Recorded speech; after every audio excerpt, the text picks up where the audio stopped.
श्री रामचरितमानस प्रथम सोपान। श्री गणेशाय नमः। श्री जानकी वल्लभो विजयते। श्री रामचरितमानस प्रथम सोपान।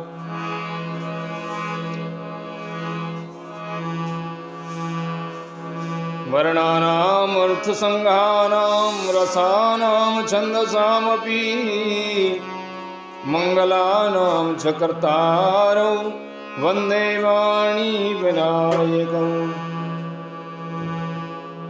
अक्षरों, अर्थ समूहों, रसों, छंदों और मंगलों की करने वाली सरस्वती जी और गणेश जी की मैं वंदना करता हूँ।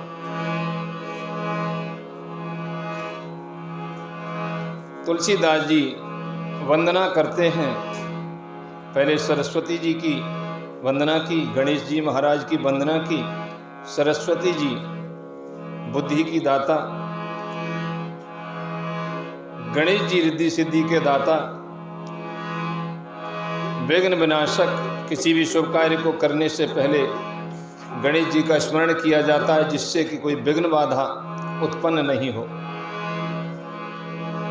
भवानी शंकरो वंदे श्रद्धा विश्वास रूपिणो याभ्यां विना न पश्यन्ति शुद्धा स्वान्तः स्थमीश्वरम्। श्रद्धा और विश्वास के स्वरूप श्री पार्वती जी और श्री शंकर जी की मैं वंदना करता हूँ, जिनके बिना सिद्ध जन अपने अंतःकरण में स्थित ईश्वर को नहीं देख सकते हैं। इसलिए श्रद्धा पूर्वक विश्वास के साथ, और श्रद्धा और विश्वास के स्वरूप हैं माँ पार्वती जी और शंकर भगवान। तुलसीदास जी उनकी वंदना करते हैं और उनकी वंदना हमें रोजाना करनी भी चाहिए।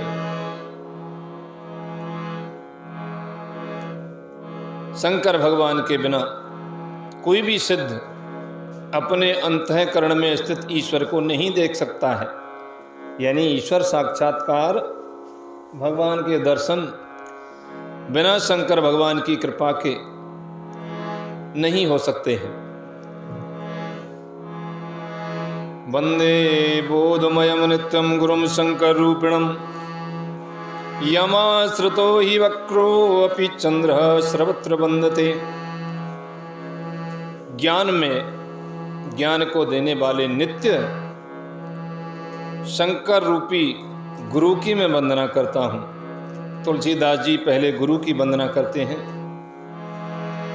जिनके आश्रित होने से ही टेढ़ा चंद्रमा भी सर्वत्र वंदित होता है। शंकर भगवान जगत गुरु हैं, सबके गुरु। कौन? शंकर भगवान। वो ज्ञान में है, ज्ञान की जहां से व्युत्पत्ति हुई है, ज्ञान जहां से प्रकट हुआ है, ऐसे हैं शंकर भगवान। तो शंकर भगवान रूपी गुरु की मैं वंदना करता हूं। सीताराम गुणग्राम पुण्यारण्य विहारिणो वंदे विशुद्ध विज्ञानो कवीश्वर कपीश्वरो। श्री सीताराम जी के गुण समूह रूपी पवित्र वन में विहार करने वाले विशुद्ध विज्ञान संपन्न कवीश्वर श्री वाल्मीकि जी और कपीश्वर श्री हनुमान जी की मैं वंदना करता हूँ। हनुमान जी की वंदना की है तुलसीदास जी ने। उन्हीं की कृपा से भगवान श्री राम के दर्शन तुलसीदास जी को हो पाए थे।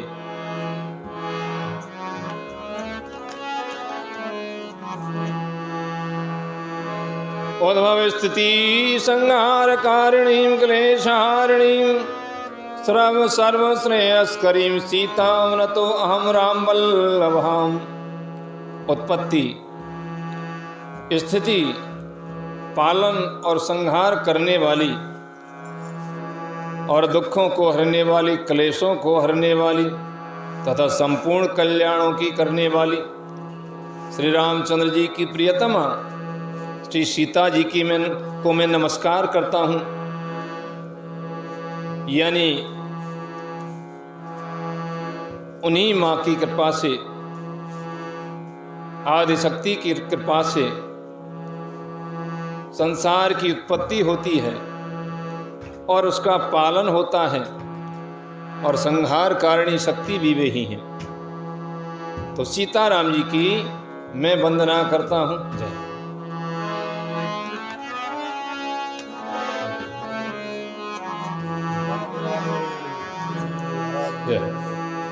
यन माया वसुवर्त विश्वमखिलं ब्रह्मादि देवासुरा यत सत्वाद मृखैव भाति सकलं रज्जो यथा हे भ्रमः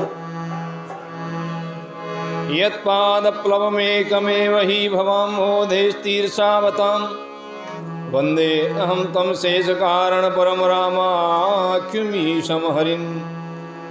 जिनकी माया के वशीभूत संपूर्ण विश्व,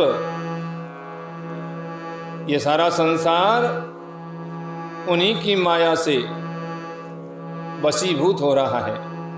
ब्रह्मादि देवता और असुर हैं, उन्हीं की माया से ब्रह्मा जैसे देवता और असुर सभी उन्हीं की माया में फंसे हुए हैं। जिनकी सत्ता से रस्सी में सर्प के भ्रम की भांति ये सारा संसार दृश्य जगत सत्य प्रतीत होता है, बाकी ये संसार सत्य नहीं है। जिनके केवल चरण ही भव सागर से तरने की इच्छा वालों के लिए एकमात्र नौका है। उन समस्त कारणों से परे, सब कारणों के कारण और सबसे श्रेष्ठ राम कहाने वाले भगवान हरि की मैं वंदना करता हूं।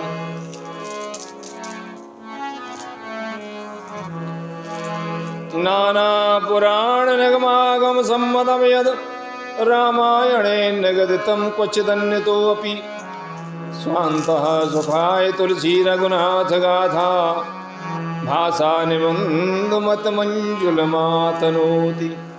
अनेक पुराण वेद शास्त्र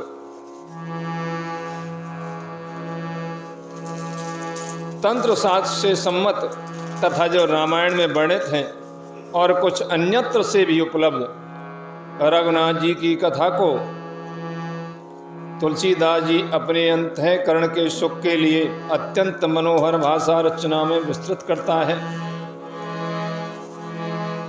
स्वांतः सुखाय यानी अपनी आत्म शांति के लिए, अपने अंतःकरण के सुख के लिए अत्यंत मनोहर, सबकी समझ में आने वाली ये रामचरितमानस प्रकट करते हैं।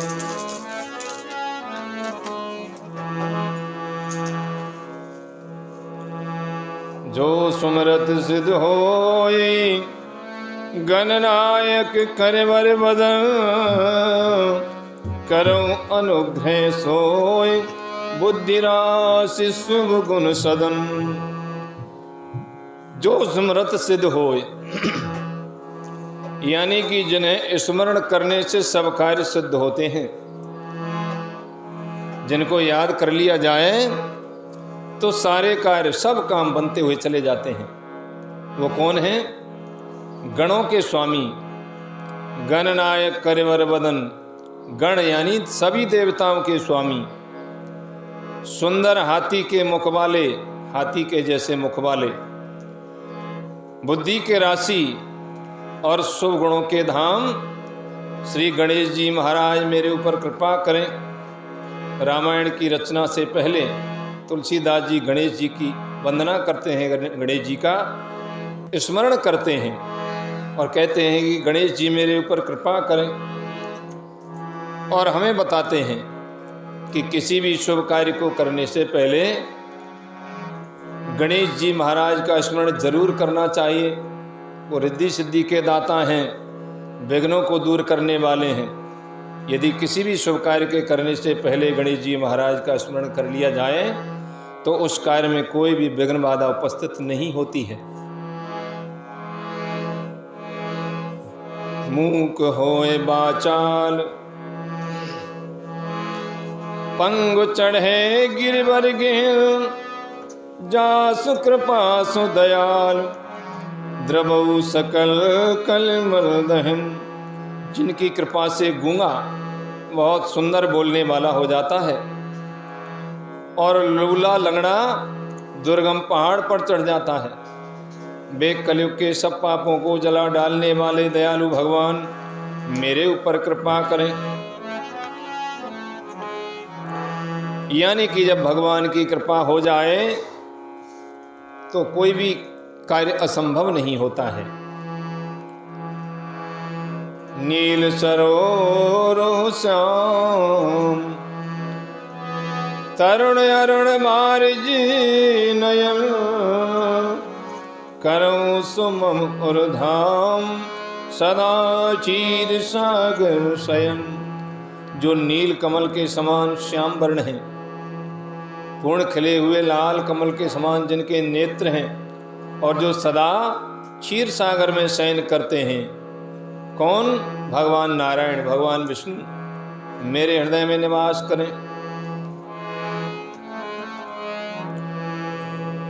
कुंद इंदु समदेह, उमा रमण करुणा अयं, जाहि दीन पर नेह, करऊ कृपा मर्दन्वयम्। जिनका कुंद के पुष्प और चंद्रमा के समान गोरा शरीर है, जो पार्वती जी के प्रियतम और दया के धाम हैं, जिनका दीनों पर प्रेम है, वे कामदेव का मर्दन करने वाले शंकर जी मेरे ऊपर कृपा करें।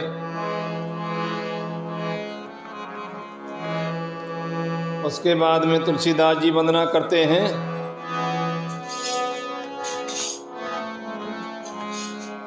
बंदौ गुरुपद कंज, कृपा सिंधु नर रूप हरि, महामोहतम पुंज, जासु वचन रवि कर निकर। बंदौ गुरुपद कंज, मैं उन गुरु महाराज के चरण कमलों की वंदना करता हूँ जो कृपा के समुद्र और नर रूप में हरि हैं। गुरु कौन हैं? गुरुर् ब्रह्मा गुरुर्विष्णु गुरुर्देवो महेश्वरा। यानी गुरु मनुष्य शरीर में भगवान हैं, कृपा के समुद्र और मनुष्य रूप में भगवान, मनुष्य रूप में नर रूप में श्री हरि हैं, जिनके वचन महामोह रूपी घने अंधकार के नाश करने के लिए सूर्य किरणों के समान हैं। अंधकार का नाश, यानी गुरु शब्द का अर्थ ही कहता है कि गु माने अंधकार और रू माने प्रकाश। गु माने अज्ञान और रू माने ज्ञान। जो अज्ञान रूपी महा अंधकार का नाश करते हैं और ज्ञान का प्रकाश करते हैं, ऐसे गुरु की तुलसीदास जी वंदना करते हैं। मंगल भवन अमंगल हारी, द्रवौ सुदशरथ अजित बिहारी।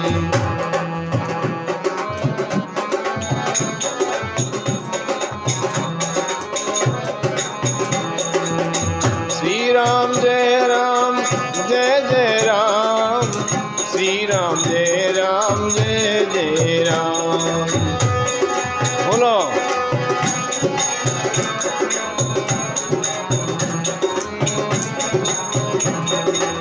श्री राम जय राम जय जय राम, श्री राम जय राम जय जय राम।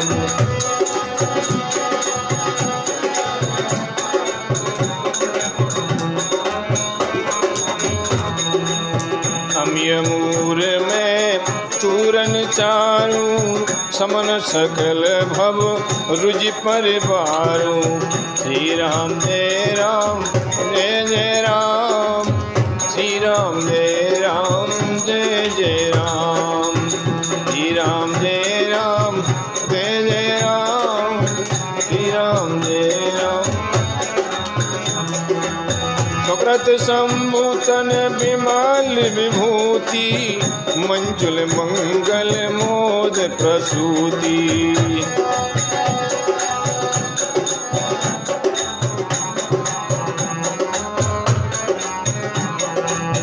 जन मन मंजु मुकुर मलहरिणी किए तिलक गुण गण बस करनी।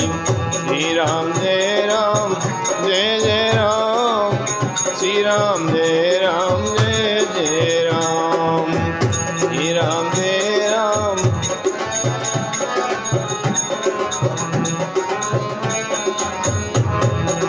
श्री गुर पद रख मन गण ज्योति सुमिरत देव दृष्टि ही होती। श्री राम जय राम जय जय राम। श्री राम जय राम जय जय राम। श्री राम जय राम।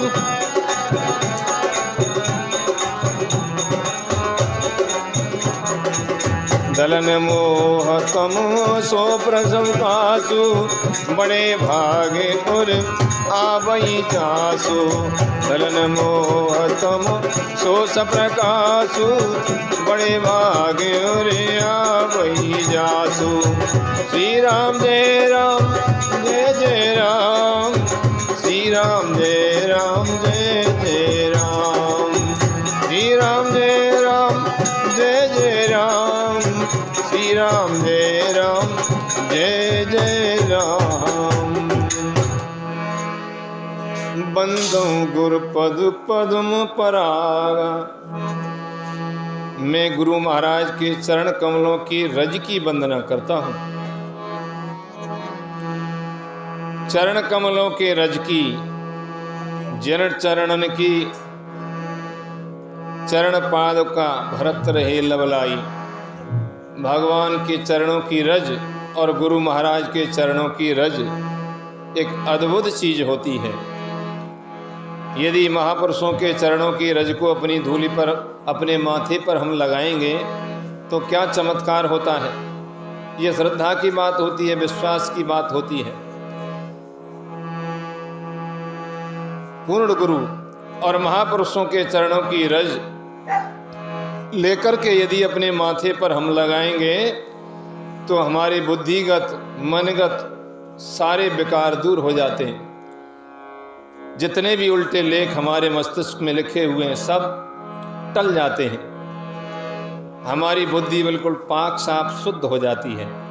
इसलिए महापुरुषों के चरणों की रज, उसी चरणों की रज को केवट ने धो धो करके छुड़ाया था। श्री राम जी के चरणों की रज लगते ही पत्थर रूपी शिला अहिल्या स्त्री बन गई थी। एक पत्थर की शिला ऋषि की पत्नी बन गई थी। ये चरणों की रज का ही जादू था। तो तुलसीदास जी कह रहे हैं, मैं गुरु महाराज के चरण कमलों के रज की वंदना करता हूं, जो कि सुरुचि सुंदर है, सुगंधित है, अनुराग रूपी रस से पूर्ण है। वो अमर मूल संजीवनी जड़ी है, जो संपूर्ण भवरोगों के परिवार को नाश करने वाली है। इस भवसागर से हमें पार करने वाली कोई चीज है तो वो है गुरु चरणों के रज, गुरु चरणों की रज। श्री गुरु पदनक मन गण ज्योति। श्री गुरु महाराज के चरण नखों की ज्योति मणियों के प्रकाश के समान है, जिसके स्मरण करते ही हृदय में दिव्य दृष्टि उत्पन्न हो जाती है। संत महापुरुषों के चरणों के अंगूठे के चरण, गंगा जी कहाँ से निकली थी?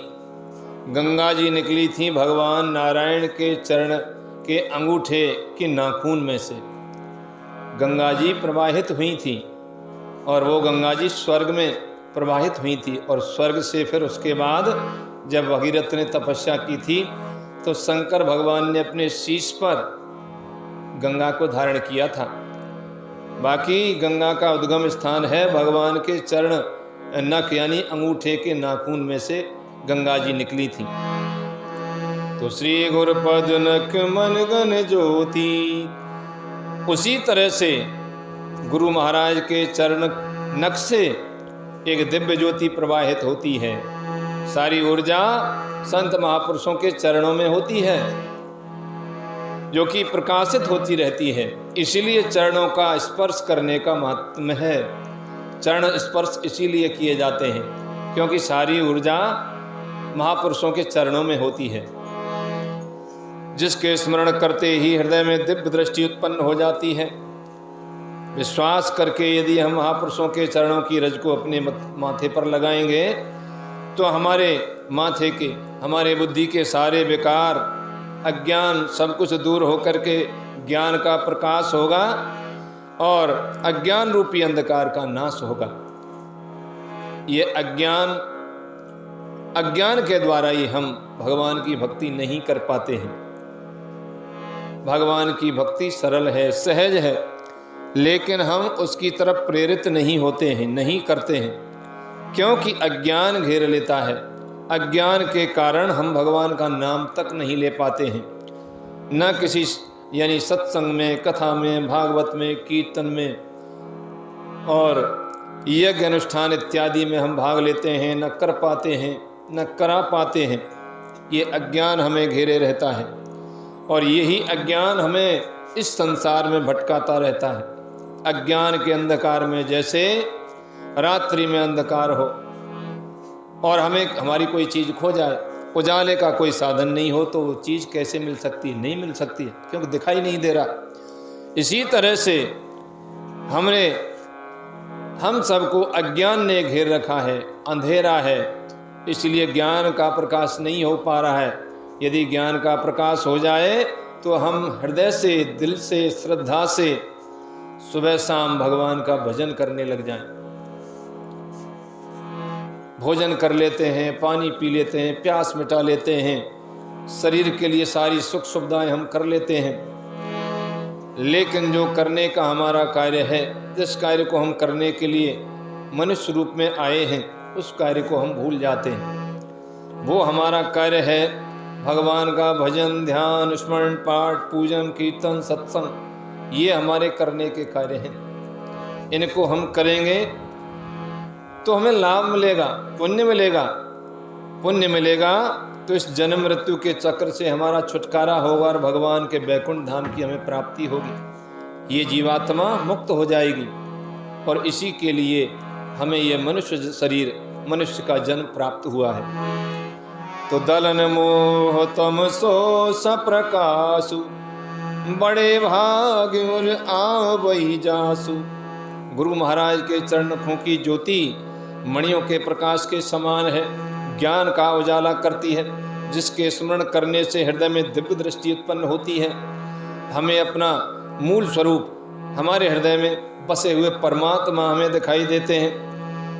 वो प्रकाश अज्ञान को दूर करता है। अज्ञान रूपी अंधकार का नाश करके जिसके हृदय में आ जाता है, उसके बड़े भारी भाग्य हैं। बिरले ही ऐसे आदमी होते हैं जो इस चीज़ को समझ पाते हैं और कर पाते हैं। जो समझ गया वो करने लग जाएगा, उससे कोई दुनिया की परवाह नहीं। दुख आए या सुख आए, मैं तो भगवान का भजन नित्य नियम से करूँगा, चाहे कितनी भी आपत्ति आए, विपत्ति आए, गर्मी पड़े, सर्दी पड़े, कुछ भी हो, लेकिन मैं तो मेरे भगवान का भजन करूँगा, नित्य नियम से करूँगा। और यही मेरे जीवन का एक मूल उद्देश्य है। अब इस जीवन में नहीं करेंगे तो किस जीवन में करेंगे? पशु पक्षी बेचारे इधर उधर भटकते हैं, घूमते हैं, नहीं जानते हैं कि मैं क्या हूँ, मुझे क्या करना चाहिए।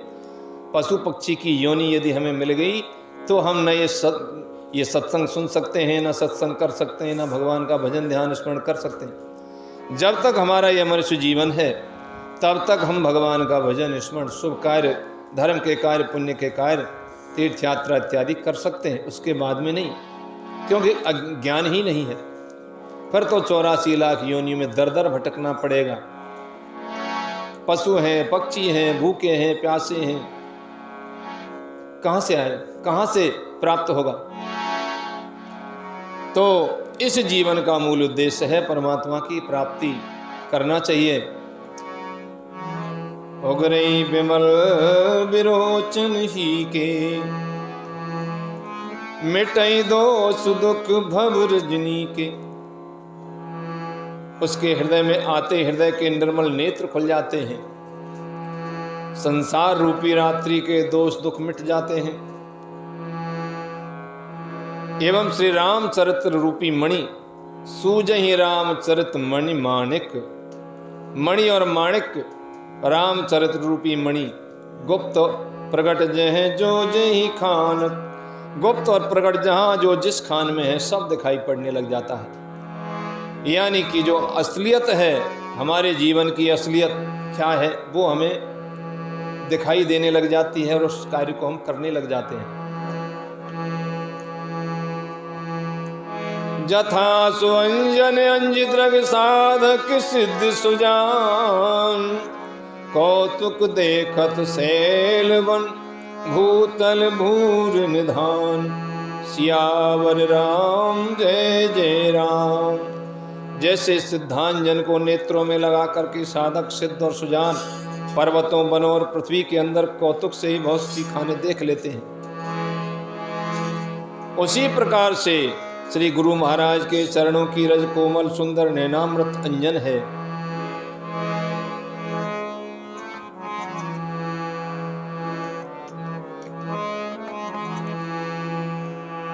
गुरुपद रज मृदु मंजुल अंजन। नैन अमी द्रग दोष विभंजन।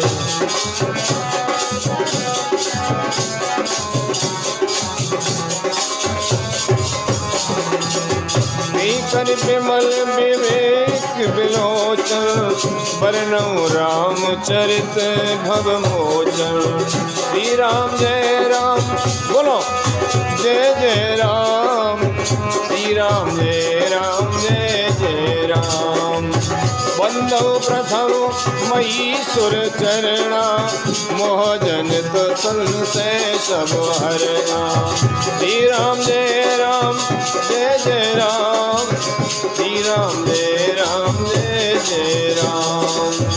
जन समाज सकल गुण खाई। करम प्रणाम सुप्रेम सुभानी। श्री राम जय राम जय जय राम। श्री राम जय राम जय जय राम। साधु चरित शुभ चरित कपासु। फिर सब सधे गुण में फल जासु।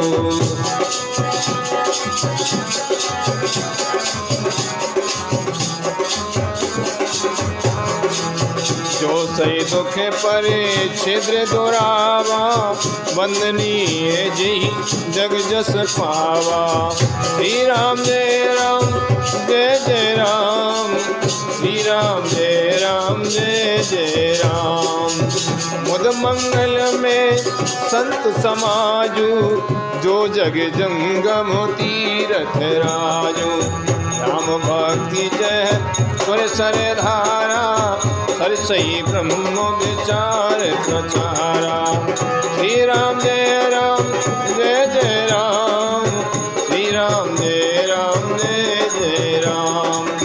विदन सेदु में खलमल हरणी। कर्म कथा रघुनंदन वरणी। श्री राम जय राम जय जय राम। श्री राम जय राम जय जय राम। हरे हरे कथा विराजत बेनी। सुनत सकल मुद मंगल देनी। श्री राम जय राम जय जय राम। श्री राम जय राम जय जय राम। बटवे श्वास अचल निज धर्मा। तीरथ राज समाज सुकर्मा। श्री राम जय राम जय जय राम। श्री राम जय राम जय जय राम। सब चुलव सब दिन सब देशा। सेवत सादर समन कलेसा। श्री राम जय राम जय जय राम।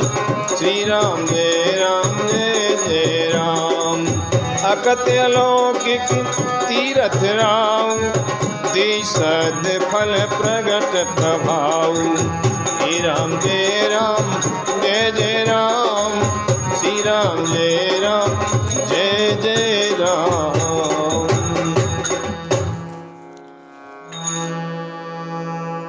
तुलसीदास जी गुरु चरणों के रज की वंदना करते हैं। गुरु पद रज मृदु मंजुल अंजन। श्री गुरु महाराज के चरणों की रज कोमल सुंदर नैनामृत अंजन है, जो नेत्रों के दोषों का नाश करने वाला है।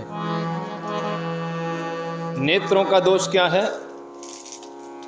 जैसे हमारे आंखों में कोई परेशानी आ जाए तो हम कोई ना कोई काजल इत्यादि, कोई ड्रॉप इत्यादि कुछ ना कुछ उसमें लगाते हैं, डालते हैं और हमारी आंखें सही हो जाती हैं।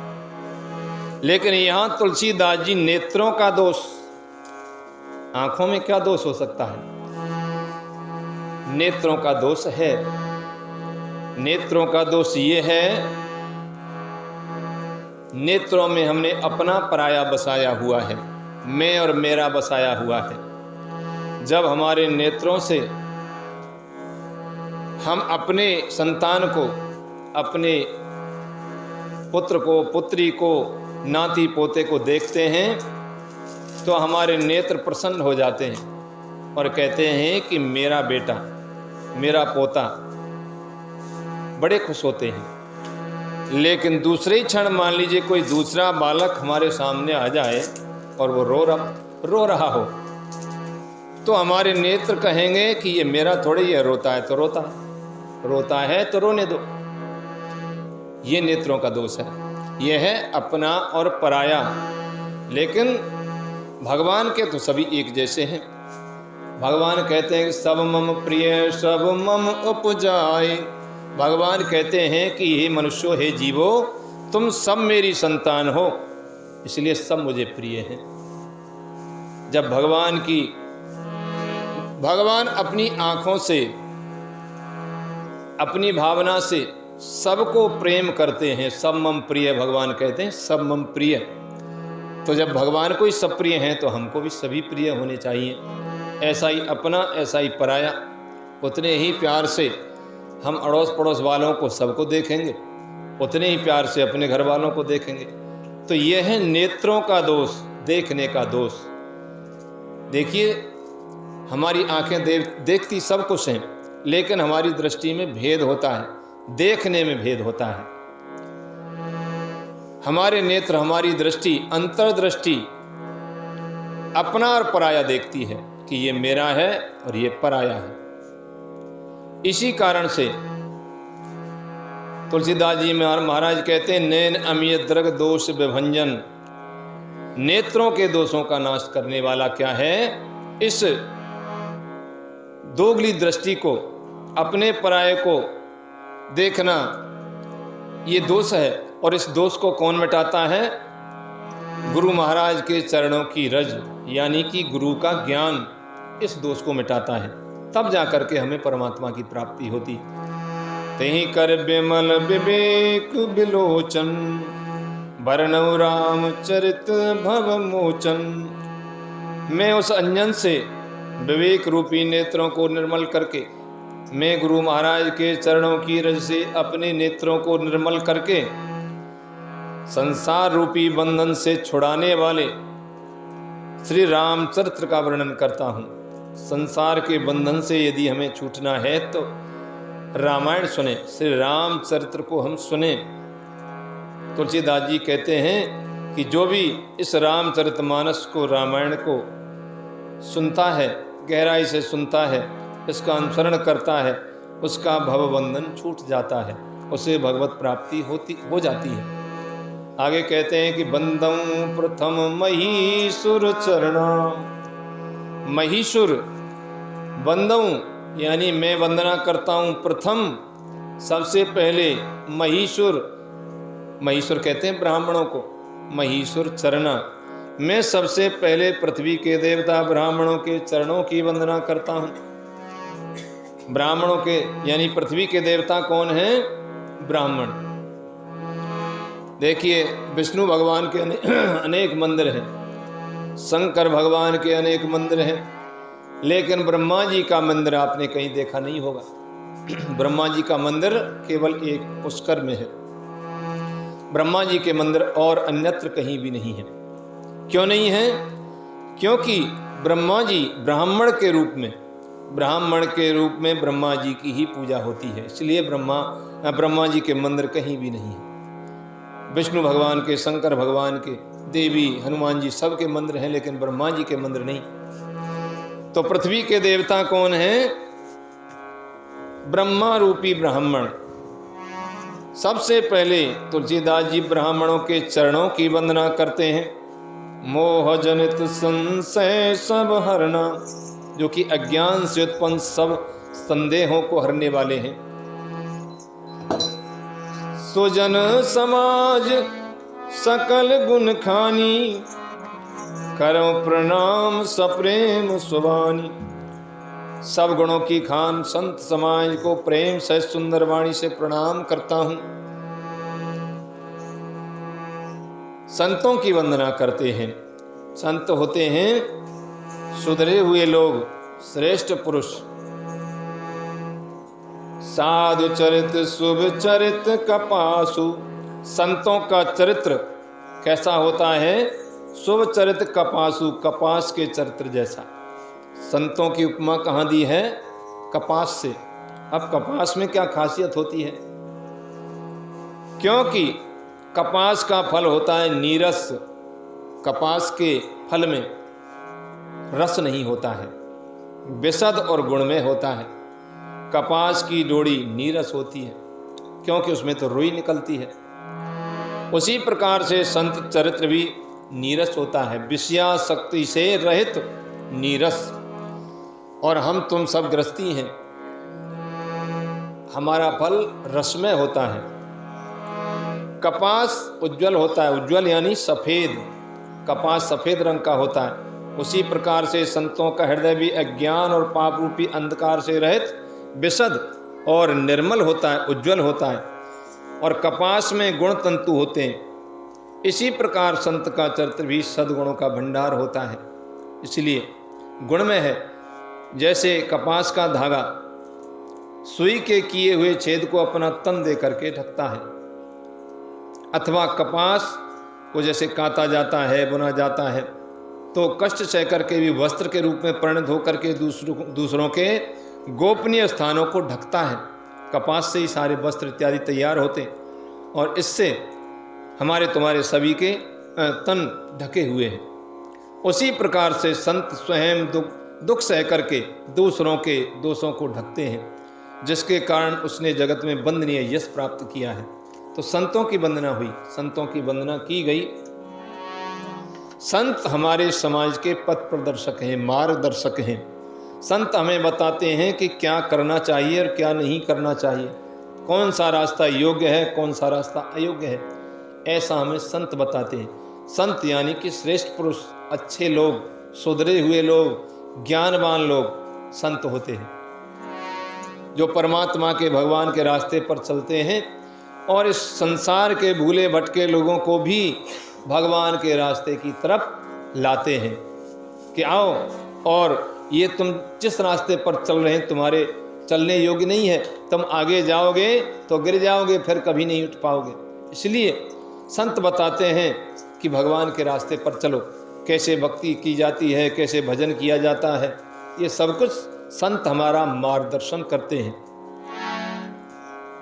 लेकिन संत होना चाहिए, श्रेष्ठ संत, सुधरा हुआ संत, जो भगवान के रास्ते पर चल रहा है, जो नित्य नियम से भगवान का भजन करता है, स्मरण करता है। बाबा जी में और संत में बहुत अंतर हो। संत केवल भगवान के रास्ते पर चलता है, भगवत प्राप्ति के रास्ते पर चलता है। केवल उनका जीवन का एकमात्र उद्देश्य होता है कि मुझे अपने जीवन में केवल भगवान की प्राप्ति करनी है और कुछ नहीं करनी। ऐसा जो जिसका स्वभाव होता है, ऐसा जिसका विचार होता है, वही संत होता है।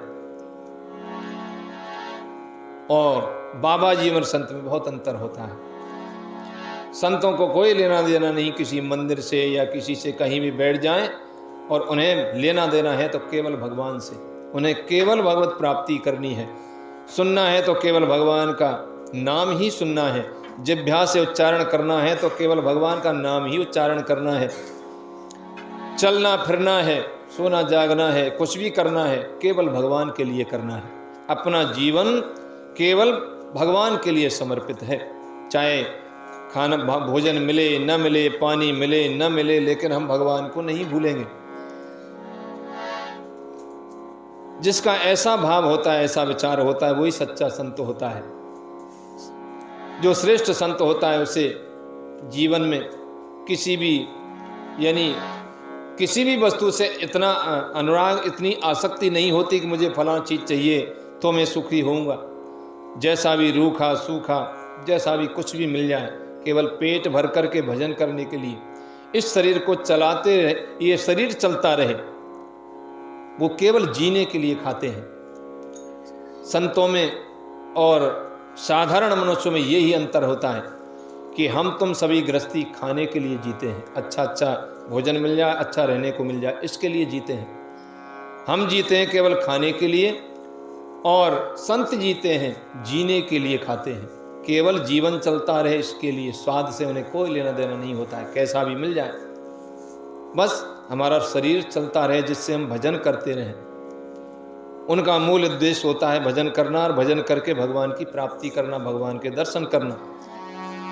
तो जो जीने के लिए खाता है वही संत है, और जो खाने के लिए जीता है वो साधारण मनुष्य है। संतों का समाज आनंद और कल्याण में है, तो जहां भी संत आते हैं वहां कल्याण ही कल्याण होता है। जो जगत में चलता फिरता तीर्थराज प्रयाग है। तुलसीदास जी कहते हैं कि राम भक्त जय है सुरसर धारा। राम भक्ति रूपी गंगा जी की धारा है, और ब्रह्म विचार का प्रचार ही सरस्वती जी हैं। विधि और निषेध, ये करो और ये ना करो रूपी कर्मों की कथा कलयुग के पापों को हरने वाली सूर्य तनया यमुना जी है। और भगवान विष्णु और शंकर की कथाएं त्रिवेणी के रूप में शोभित हैं, जो सुनते ही सब आनंद और कल्याण को देने वाली हैं। बट विश्वास अचल निज धर्मा, तीरथ राज समाज सुकर्मा। उस संत समाज रूपी प्रयाग में अपने धर्म में जो अटल विश्वास है वो अक्षय बट है। संतों के शब्दों में, संतों के वाक्यों में हमारा विश्वास होना चाहिए। ये जितने भी हमारे धर्म ग्रंथ हैं सब संतों के ही वचन हैं। इनमें जो कुछ लिखा हुआ है संतों के अनुभव लिखे हुए हैं, और यदि हम इनको मानेंगे तो हमारा कल्याण होगा। आदर पूर्वक सेवन करने से क्लेशों को नष्ट करने वाला है। वो तीर्थराज अलौकिक अकथनीय है, तत्काल फल देने वाला है, उसका प्रभाव प्रत्यक्ष है। तो तुलसीदास जी कहते हैं, सुन समझी जन मुदित मन, मज्जई अति अनुराग।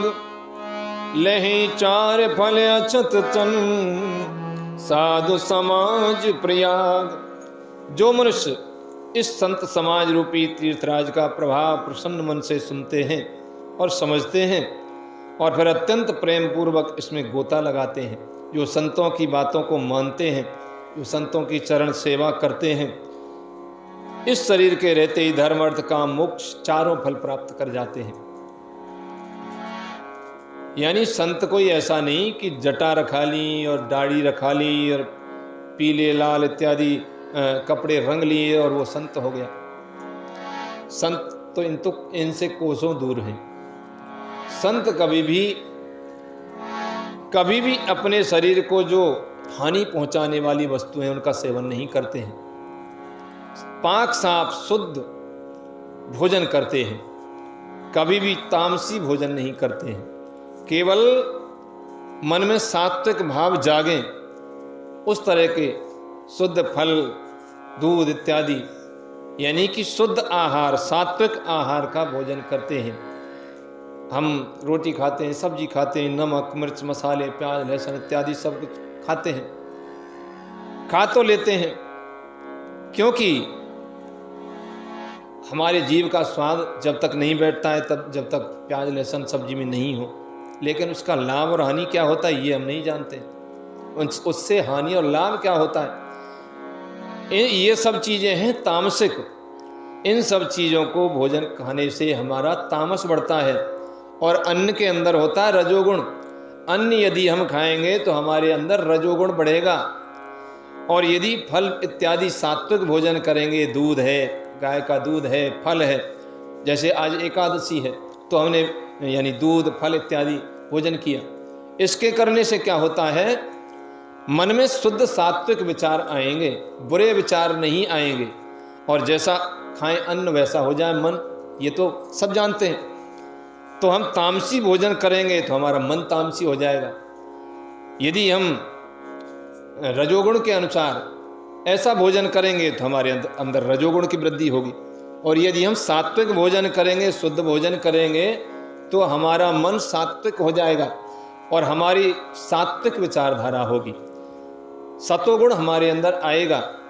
इसीलिए व्रत इत्यादि किए जाते हैं कि हमारा मन शुद्ध हो, बुद्धि शुद्ध हो, हमारे मन में सत्वगुण आए, हमें कभी भी क्रोध नहीं आए। जिस दिन व्रत इत्यादि, पूजन इत्यादि, ऐसा कोई यानी सत्संग इत्यादि हम सुनते हैं और शुद्ध सात्विक भोजन करते हैं, फलाहार इत्यादि करते हैं, उस दिन गुस्सा नहीं आता है, क्रोध उत्पन्न नहीं होता, क्योंकि हमने अपने कानों से शुद्ध विचार सुने, सत्संग सुना, शुद्ध भोजन सात्विक भोजन किया, तो हमारा मन पाक साफ हो गया, सात्विक हो गया, शुद्ध हो गया। और ऐसा करने से यदि हम ऐसा निरंतर करते रहेंगे तो हमारा मन सदा सदा के लिए पाक साफ बना रहेगा, शुद्ध और सात्विक बना रहेगा। और हमारा भजन में, स्मरण में, धर्म में, अनुष्ठान में, कीर्तन में मन लगेगा। मन उसका ही नहीं लगता है जिसके अंदर रजोगुण और तमोगुण अधिक हैं। रजोगुण भरा हुआ है और तमोगुण भरा हुआ है, वो कभी भी भजन नहीं कर सकता है। इसलिए संत महात्मा कहते हैं कि कम से कम 15 दिन में एक दिन व्रत तो हमें करना ही चाहिए। जैसे 15 दिन में एक दिन एकादशी आती है और महीने में एक बार पूर्णमासी आती है। कोई भी व्रत पूजन हम अवश्य किया करें, जिससे कि हमारी शारीरिक बीमारियां भी दूर होती हैं व्रत करने से, और हमारा मन शुद्ध होता है, बुद्धि शुद्ध होती है। और मन बुद्धि शुद्ध होंगे तो शुभ विचार आएंगे, अच्छे विचार आएंगे तो हम अच्छा काम करेंगे, अच्छा काम करेंगे तो हमारा जीवन का कल्याण हो जाएगा, जीवन का उद्देश्य पूरा हो जाएगा। तो ये तुलसीदास जी ने संतों की वंदना की, दूसरे दोहे तक, रामायण का प्रसंग यहीं तक।